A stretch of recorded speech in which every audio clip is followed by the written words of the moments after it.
Welcome, everybody. This is our fourth installment of Zooming Out, which is a global alumni series. I'm so happy and excited to be here with Garth Bray, class of '93. Today, Garth has lived all over the world, but he is going to primarily focus on his time in Hong Kong today. He's recently moved to Paris, but we had a guest a couple of weeks ago who was based out of Paris, Sarah Gogel. And so we're going to focus in on the Hong Kong part. Welcome, Garth. Thank you very much. It's great to be with you. Yeah, I'm excited to have you. I know I've seen you in New York over the years in various places, but this is fun catching you in one of your home cities. And I'm going to introduce you through his bio and tell you a little bit about him. And then we're going to do a fun slideshow, and then we're going to ask some questions about his career and just the different places he's lived. So Garth is a member of Sullivan Cromwell's mergers and acquisitions and private equity groups, and has extensive experience in complex cross-border M&A, joint venture, and capital market transactions. He's been based in Asia since 2009 and focuses on matters arising out of the firm's Tokyo, Beijing, and Hong Kong offices. He's acted on various matters for Alibaba and Ant Financial, as well as Alibaba's founders. He's handled private equity and principal investment assignments for the Canada Pension Plan Investment Board, MBK Partners, Aqualine Capital, the Ontario Teachers Pension Plan, Lightyear, and Silver Lake Partners.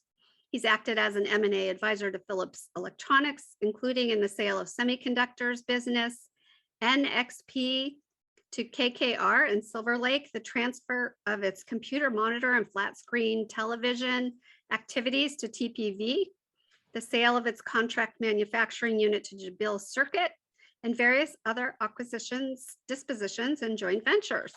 He's been named as a leading corporate M&A lawyer in Chambers Europe, Europe's leading lawyers for business, Chambers Global, and is recognized as a leading corporate finance lawyer in Chambers UK. He speaks regularly on M&A issues, so this will be fun for him. He's been a panelist on China M&A activities and a host hosted by the American Chamber of Commerce in Hong Kong. So Garth has lots of experience in M&A over the years. He's moved between New York, London, Paris, Asia, back to New York several times.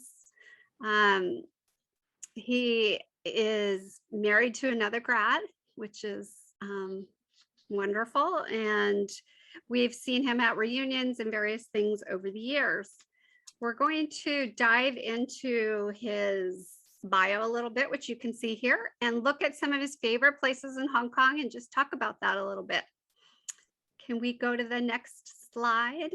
So Cipriani, I've heard of that even. Famous. Tell us a little bit about this slide.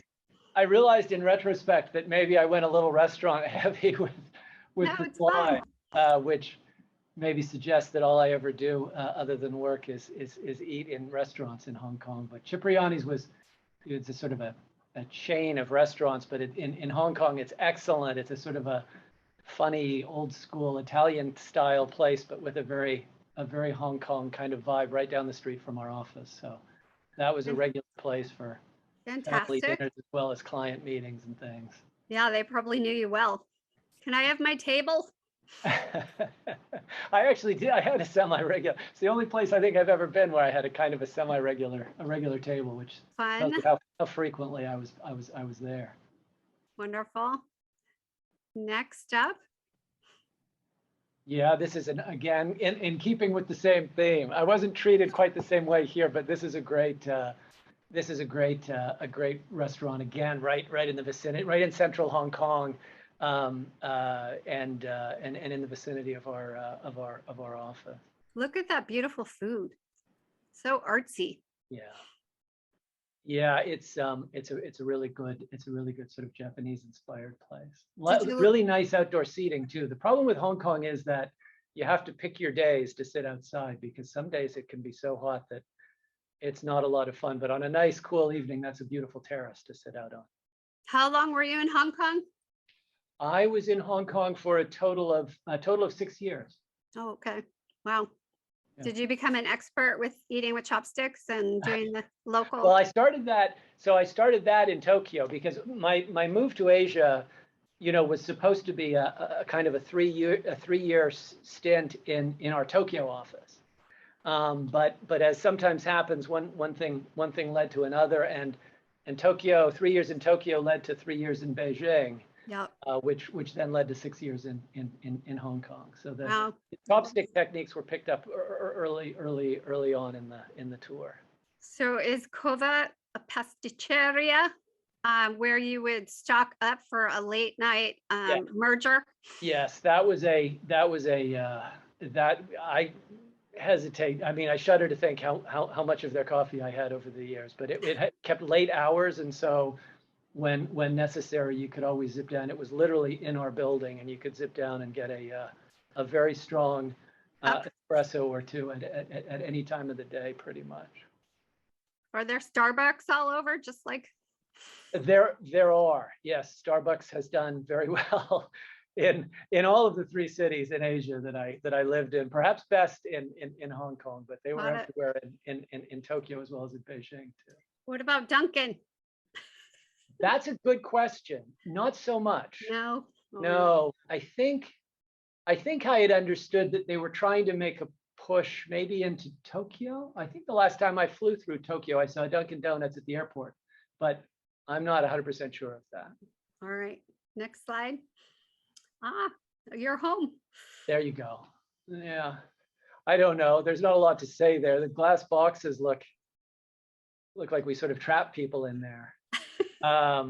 But it's a bit, we're Hong Kong's a funny sort of place. I mean, everybody, it's quite a large island, but a lot of the businesses and many of the law firms are all really clustered in a relatively small area in central Hong Kong, and that's where we are located.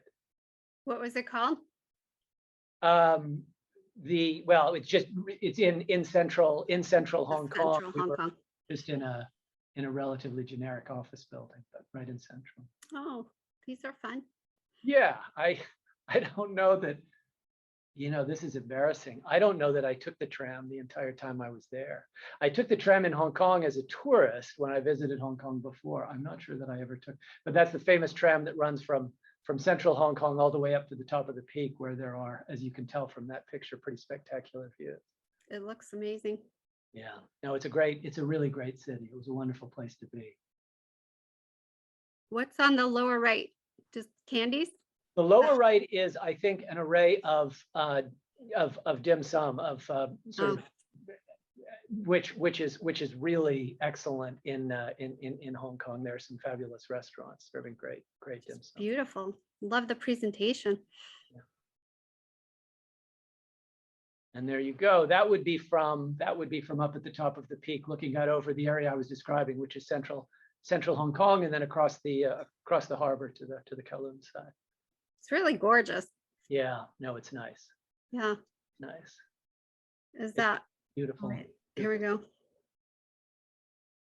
Same, different angle. Yeah. Periodically, like much of the region, Hong Kong does come in for, fairly strong storm systems, and our office building got a pretty good shake from some of the winds every once in a while. But when it looked like it does in that photo, it's absolutely spectacular. Beautiful. And that is our slideshow. So that was fun to see and just get a little vision of where you were for so many years. And next up, we're going to dive into some more career related questions, but thank you for taking us on that journey. My pleasure. My first question is, did you always love to travel? And did you go into law school thinking you wanted to be an international lawyer and live in different cities, or was it a circuitous route? That's very interesting. I didn't really have that as a plan. But when I started at Sullivan Cromwell in New York, thinking that's probably where I wanted to be and that's where I would stay. But like many of the, the sort of the larger corporate firms, Sullivan Cromwell has a very, it's got a very international client base. And within the first few months of my time in New York, I was working on transactions for European clients, and as a result was in regular contact with, initially in particular, clients with colleagues in the Paris office. And a couple of years into my time in New York, that office was really busy. And because I was sort of on their radar screen from some prior work and knew a little bit of French, someone said, "What do you think about coming to Paris?"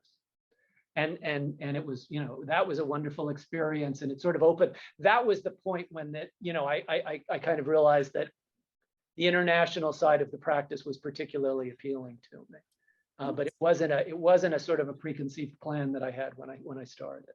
No, did you do international co-ops, and tell me a little bit about your co-ops and maybe favorite professor or two? Okay. No, I didn't do anything international. My co-op experience, like my experience at Northeastern generally, was wonderful. The first co-op that I did was with a judge on the Third Circuit in Philadelphia. And that was an extraordinary learning experience. I did a couple of law firm rotations, one with Peabody and Arnold in Boston, and one with a firm called Miller Cassidy, LaRocca and Lewin in Washington, D.C., which has since been merged probably several times into, I'm not sure what it is now, but they had a very interesting sort of criminal defense practice. And one of my real favorite rotations was with the U.S. Attorney's Office in the Northern District of California. Oh, wow. They run a really outstanding program where the interns who go in, even though you're only there for a few months, get lots of experience, lots of responsibility. They give you it's minor stuff, and it comes up, I think, largely as a function of the fact that there's so much federal land in the San Francisco area. So you get the U.S. attorney is responsible for dealing with misdemeanors, small time stuff that happens on these federal properties. And so they bring in law students as a way of, introducing them to the justice system, and they give you your own little docket of cases. The people were terrific. That was an extraordinary opportunity. Wonderful. Did you speak French before going to Paris? And do you speak it really well now? I grew up in Montreal, and so sort of learned to speak French in the school system there, and kept it up a bit, but it was definitely in need of polishing when I got to Paris. Is it perfect now? Still is in need of polishing. All right. When I knew I was coming from Hong Kong to Paris, I started doing online courses and trying to get back up to speed. But as my brain has aged, my ability to pick up languages is a little bit shot. So I struggle, but I like trying. Right. Did you take, was there a favorite class that you took at Northeastern? Do you remember? There were a bunch. In my first year, let's see, I had Judith Brown for my constitutional law class, and that was exceptional. She was a wonderful teacher. The material was very interesting. I had, for criminal procedure, I had Deborah Ramirez and Michael Melsner co-taught a class. Wow. And with their sort of non-academic experience, which they sort of brought to bear in teaching, it was really, that was a wonderful class. And I'd have to single out, I mean, I could go on this, but Steve Subrin and Dan Gavelber, I think, for civil procedure and torts respectively, were both fabulous teachers. So.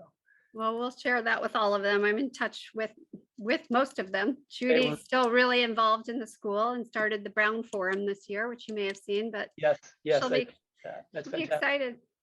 So tell me a little bit about your practice. For example, when you started, were you mainly representing foreign companies investing in China, for instance, or Chinese companies investing abroad? And has the focus of your practice changed since you arrived in Asia?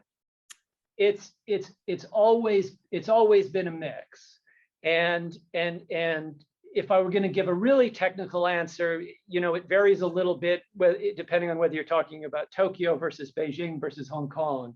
But just to keep it maybe a little bit simpler for now anyway, unless there's interest or questions, in the Hong Kong office, a big part of what we do historically has been to act for some of our PRC-based clients looking to do things internationally, whether it's raise funds internationally or grow businesses or acquire businesses or do joint ventures.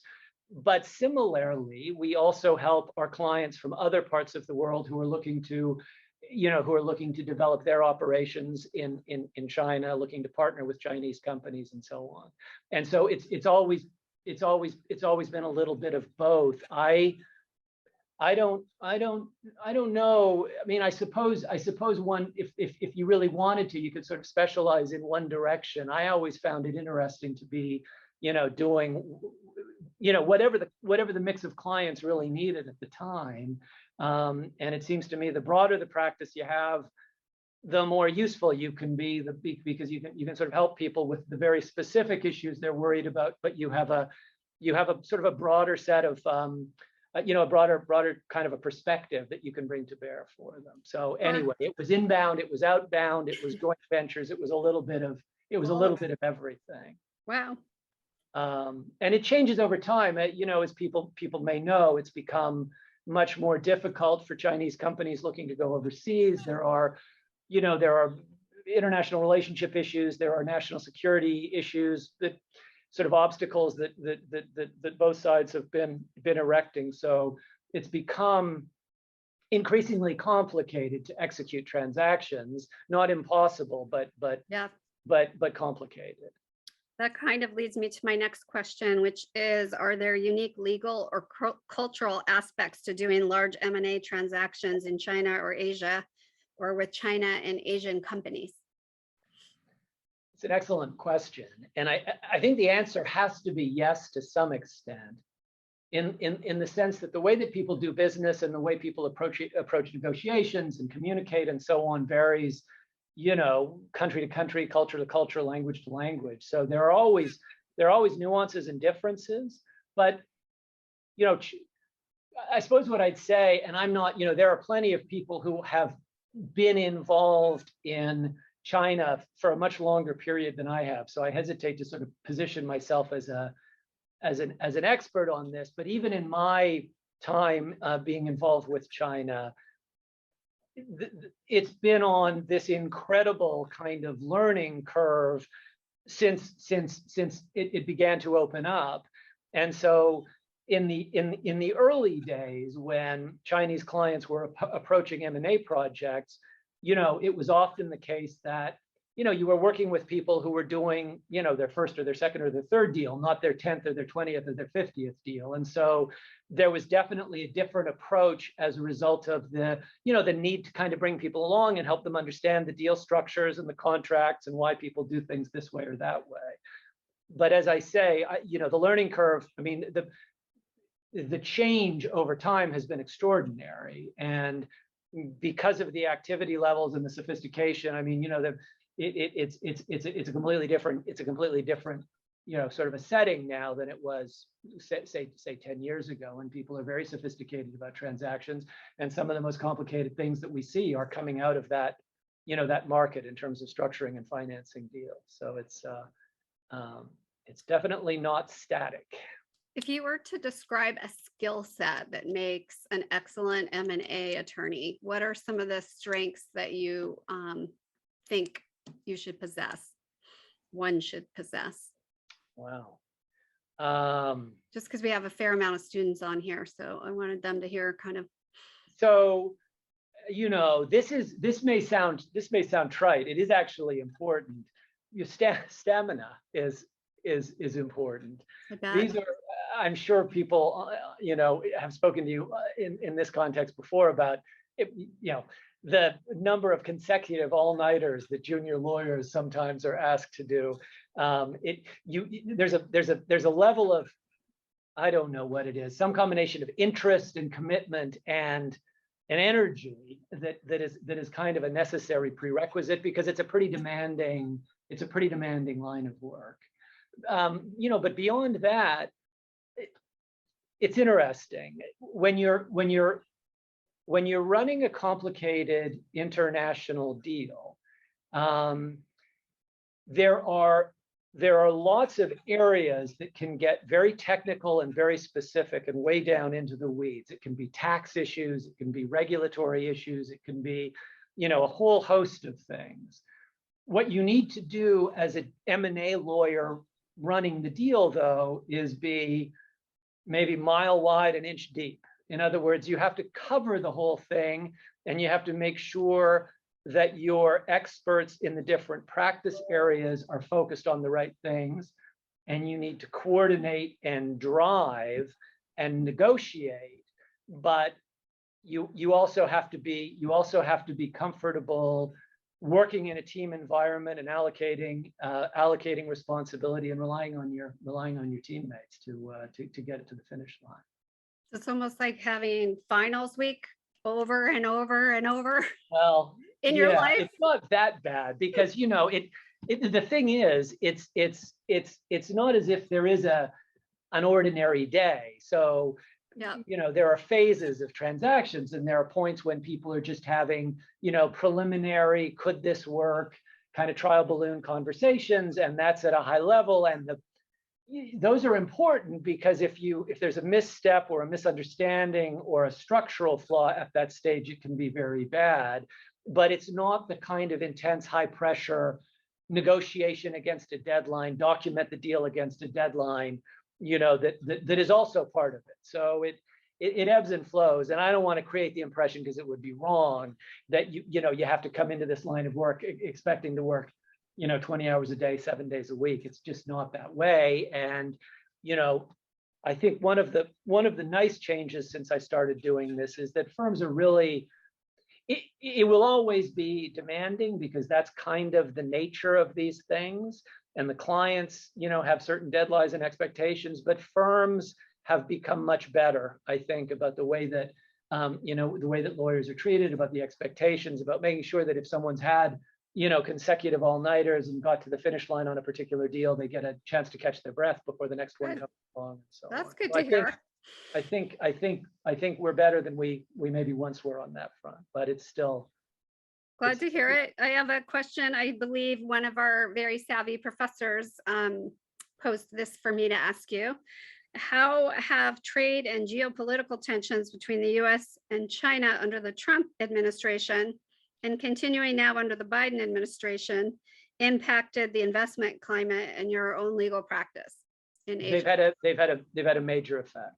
They've had a major effect. There are whole 5 years ago, 8 years ago, 10 years ago, a lot of the international firms sitting in Hong Kong would have been very, very busy helping Chinese clients to be, investing or acquiring businesses outside of China.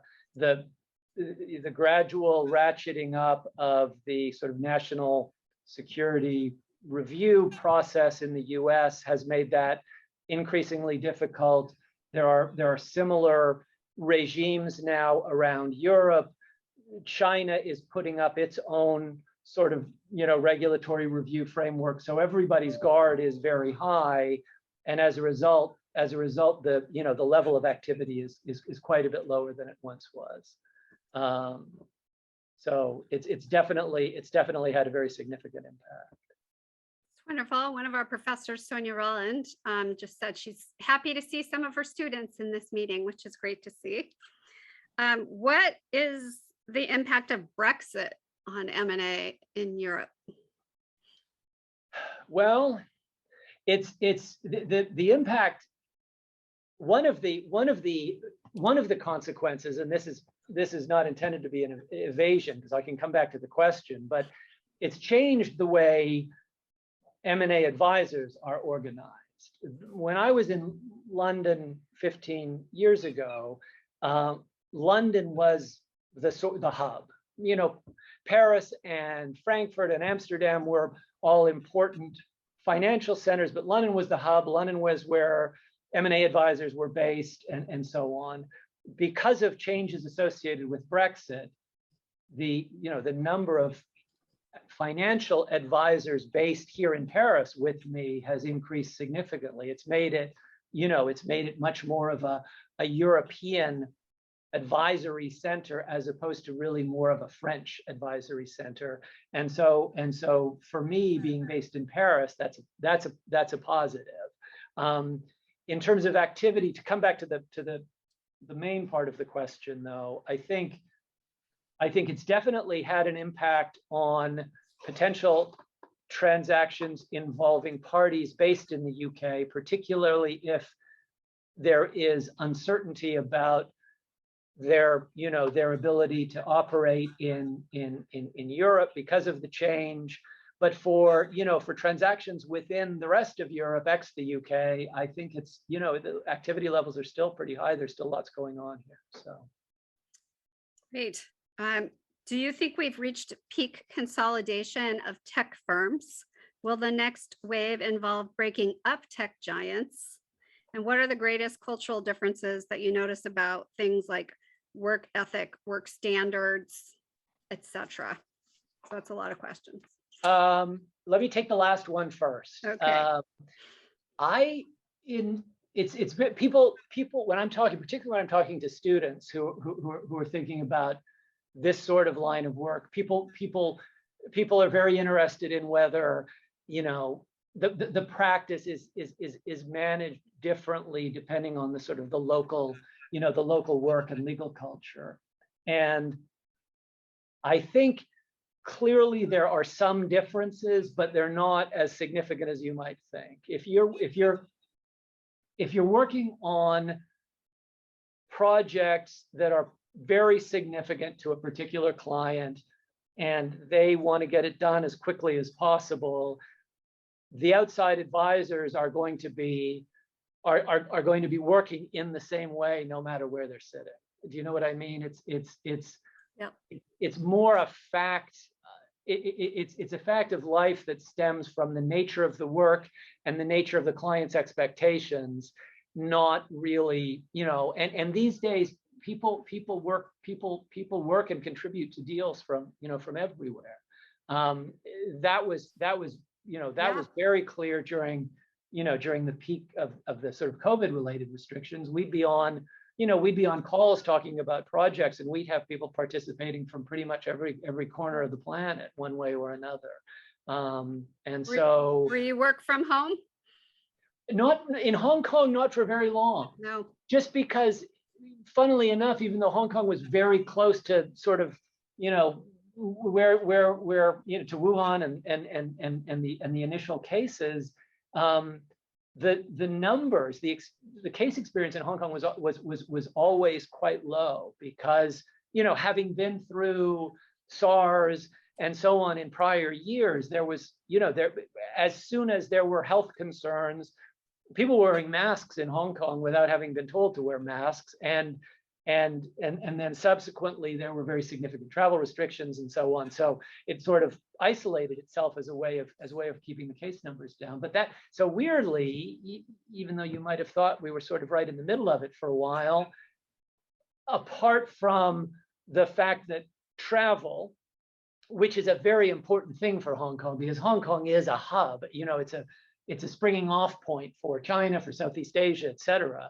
So that was not, I'm not suggesting that wasn't a significant restriction, but within Hong Kong, it was, we didn't have to shut down for very long. We would, if something happened in our building or what, there was, one of a case somewhere close, people would work from home for a bit, but it was mostly in the office as usual. Mostly business as usual. Yeah, in a funny sort of way. Wow. We're going to open it up in just like a minute or two for questions. So I see we have a few in the chat, but wanted to let people ask their own questions in a minute. But another question I have for you is, if another grad was considering making a move to an international location, what would be a good checklist for them? And then I want you to talk a little bit about like what this has been like for your family. A lot of moves. Yeah, no, it's a lot of moves. And that's probably where I'd start, depending on your family situation, because I've only done this because Catherine Baxter, also class of '93, my wonderful wife, was as excited about the travel as I was. So and I think we have three kids who have kind of grown up in some combination of New York, London, Tokyo, Beijing, Hong Kong. So what are their ages now, Garth? I forget. The eldest is 22. Oh wow. The middle one is 19, and the youngest, who's with us, those two boys are at school in the U.S., and Charlotte, our 16-year-old, is with us in Paris. Okay.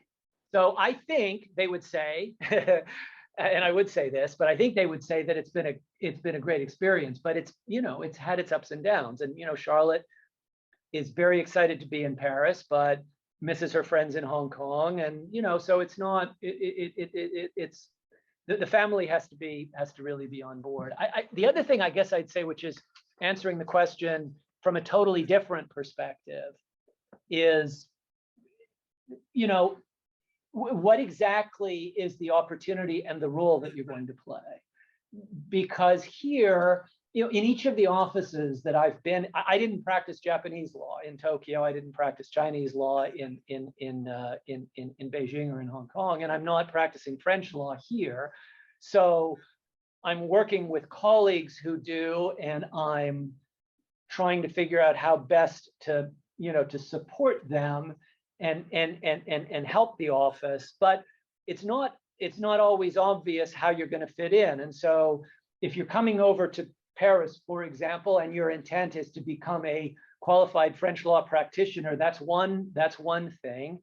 If you're coming over, with an international office, and your intention is to do something other than practice French law, I think it's important to figure out what the nature of that opportunity is and make sure it's going to be something that is challenging and satisfying for you, because we all move. The fact that I've moved around so much, I think, sort of creates the impression that you can kind of pick up and move anywhere and do this kind of thing. And to some extent, that's true. But it's also, I think, important to really think about the nature of the office you're moving to, and the mix of work and what the opportunities will be for you there. All good advice. So you've had a tremendous career, and obviously are an asset to Sullivan and Cromwell, and they've given you great assignments around the world, and you're doing fantastic work. So I loved hearing all about that. I'm going to open it up for questions now, and you can unmute yourself. Margaret Wu has a question. You can raise your hand. That's a good way to do it. Margaret, you want to dive in? Yeah. Professor Wu. So welcome back to Northeastern, and always good to have you back. So my question still is I understand that the Hong Kong COVID policy makes sense in terms of its internal quarantine, but what I'm still puzzled over is how its external quarantine policies, have not affected the Chinese economy as much as it should. In other words, it still has this very rigorous, 21-day if you're coming from abroad into mainland China.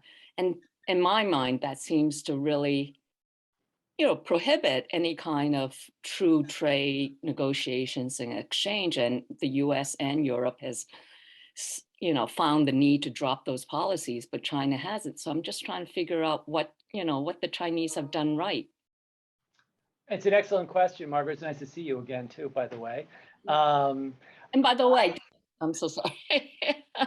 I think it's tough. Many of my friends in Hong Kong, particularly on the expat side, are, they're at a point where they're sort of running out of patience, because it's as you say, if the price of traveling outside of Hong Kong is 3 weeks in a hotel that you yourself have to pay for, and you're literally stuck in that room for that time, particularly if you have family and so on, what it does is it just prevents people from traveling. And so from a business perspective, particularly given the role that Hong Kong has historically played as as a hopping off point to other places in the region. It's been a major issue. But I don't.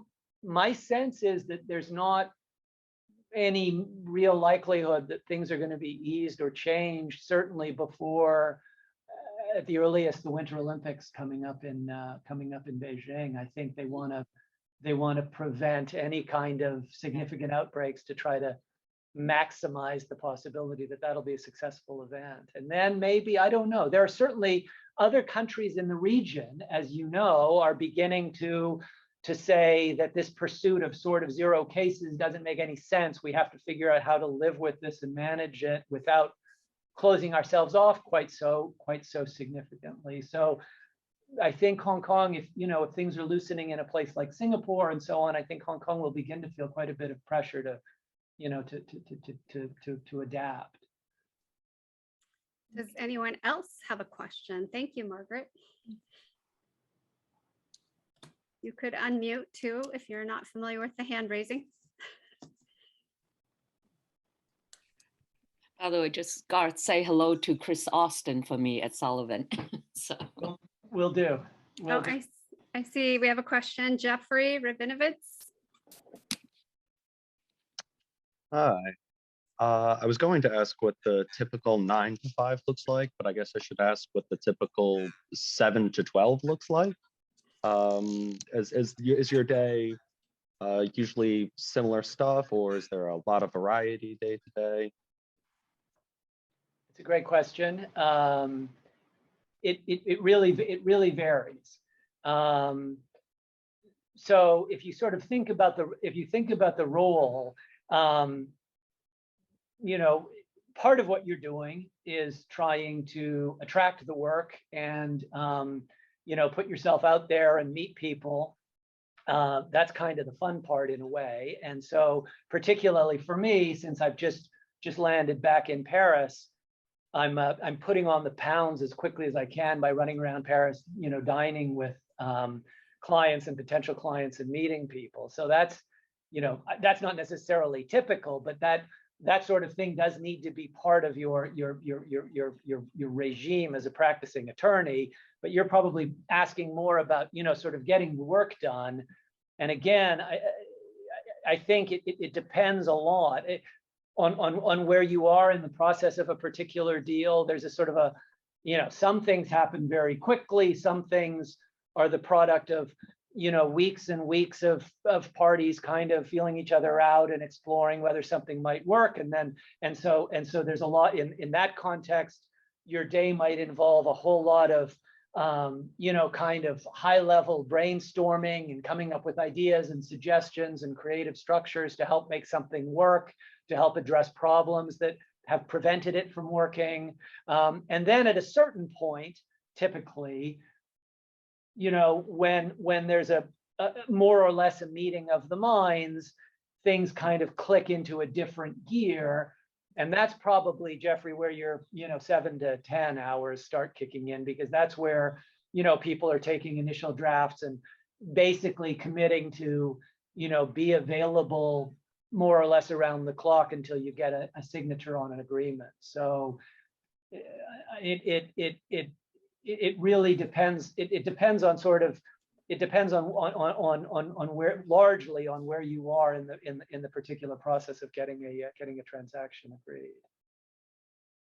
So typically there's no typical day. I think that's probably It's just right. fun.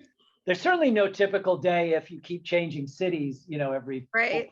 I do like the eating and dining and the client. Yeah, no. That's very good. That sounds like a perk. Yeah. Maya, did you want to ask a question? Are you still with us? I'm still here. Hello. Yeah, I won't be a shadow, although because I'm in a different time zone and not with great lighting, I am a shadow. I came in a little late, and I was seeing the pictures of Hong Kong, and of course I couldn't help but wonder if you had any thoughts that you are comfortable sharing about the situation in Hong Kong, the political situation, and just, what from the outside is perceived as a very onerous environment. I don't know if that's accurate or not, but that's how I perceive it from media reports. And let's say the change in the city, I'm just going to say over the last 5 years, right? And what's happening today. A perfectly reasonable question. It's obviously a very complicated situation. I think the expectation that people had, when the handover was negotiated, there was supposed to be this, this sort of lengthy block of time, where the sort of the one country, two systems model, would be honored. And I think most people acknowledge. Obviously, there are different views on this, but most people acknowledge that timeline has been accelerated fairly significantly. So it's definitely been a significant change, and it made it, on the one hand, it made it a fascinating time to be on Hong Kong. On the other hand, it was also, it wasn't easy, and there were certainly some troubling developments. Thank you. What has your company done in terms of COVID, like protections and? It varies by office. Pretty much everywhere, if people are uncomfortable coming into the office or commuting, we're still in a situation where people have a choice. Here in Paris, it kind of feels like business as usual. Most of the lawyers are here working in the office on a regular basis. New York, it's probably more like 50-50. As I said, Hong Kong, just because of the very specific experience they've had with COVID, was normal most of the way. So I don't know. Doing this kind of work, it's interesting.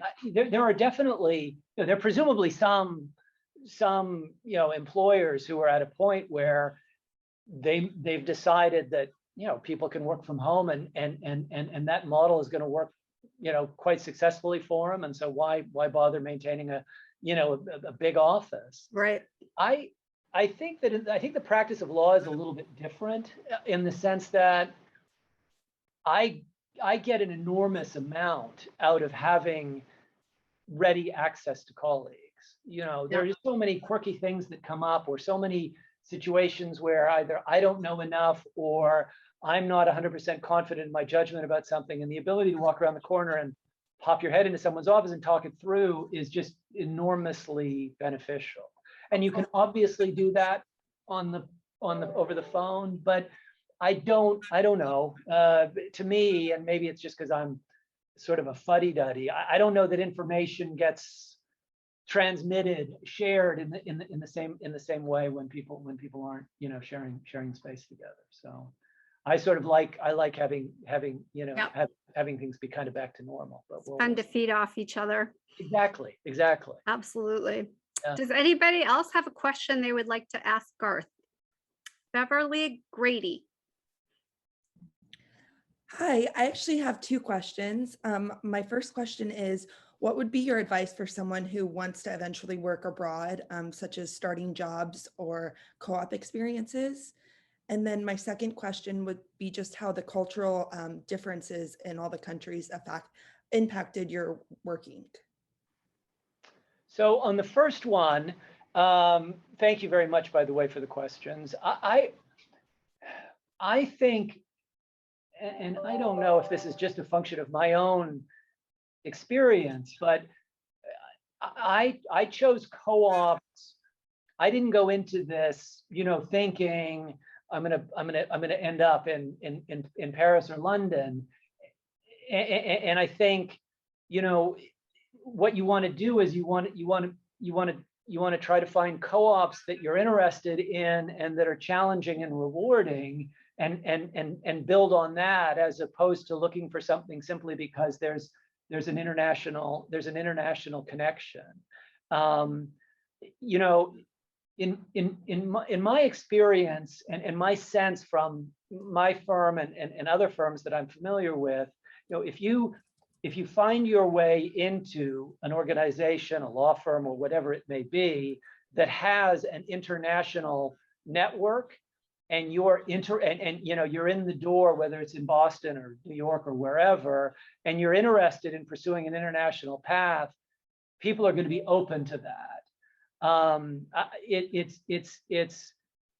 I don't really understand it, and maybe that's because there's something wrong with me, and that's why I've done so much travel. But people like to be, at the global HQ of their firm, and we have to, we're always on the lookout for people who are interested in traveling and being based in Sydney or Frankfurt or Paris or wherever it may be. And so I think my advice would be, look for a potential employer eventually that affords you that opportunity, and then pursue it once you're on the ground. Because I think I think people will be enthusiastic if you're interested. Good advice.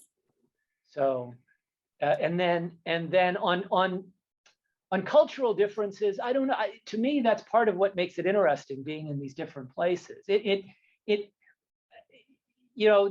are absolutely different negotiating styles and ways that people approach things.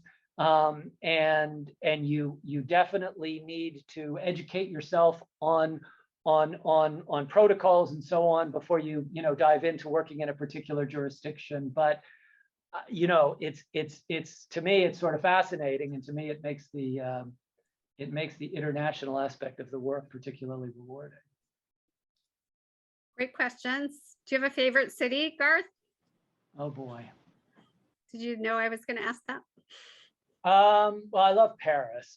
Yeah. I never say that, and that's where I'm sitting here, but does it remind you of Montreal? Well, the funny thing is, of the places that I've been in the last, this sort of, just to limit it maybe to Asia, I actually really loved being in Beijing. Okay. Tokyo is wonderful. Hong Kong is great. Hong Kong, among other things, pre-COVID anyway, is got to be one of the most convenient cities in the world. I mean, everything is just so kind of straightforward and well run and so on. Beijing wasn't necessarily that, but it was fascinating, and it was quite wonderful. We made lots of great friends there, and to me, it was kind of the deep end of the swimming pool in a way, because when we were moving from Tokyo, we sort of thought Beijing versus Hong Kong, and Beijing just seemed like it would be, interesting. And so we loved our time there. The pollution and the traffic, I suppose I would say, maybe not so much, but it was a great experience. Fun. Does anybody else? We could take one more question, maybe. Does anyone else have a question for Garth? Anything else you would add, Garth? Well, look, it's been incredibly rewarding professionally for me to have had these experiences in various cities, and I would, if you've got the slightest inclination, I would say go for it, because there's a lot to learn, and it's a really, personally and professionally, it can be very rewarding to get out of your comfort zone and work someplace different for a while.